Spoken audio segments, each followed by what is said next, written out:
哇，表哥你發達啊！我哋3個人啫喎，做咩 book 架10人車俾我哋啊？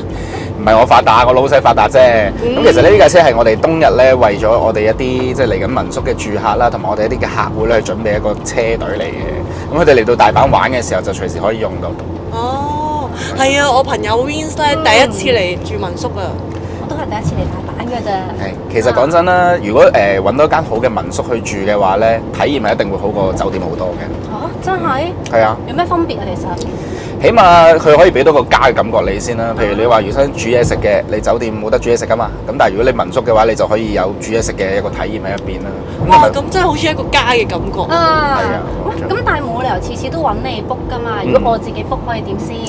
嗱，你問啱人啦。咁其實咧，我哋冬日咧有自設一個Apps 啦，同埋一個 website 嘅。咁啊，入邊有好多一啲我哋公司開發咗嘅一啲嘅民宿啦，已經營運緊，可以喺上面揾得到。咁我哋而家目前咧喺大阪啦，同埋喺就算北海道二世古都有嘅。咁我哋已經超過咗300間民宿都可以喺上面揾得到㗎啦，係好方便嘅。你唔早啲同我講嘅？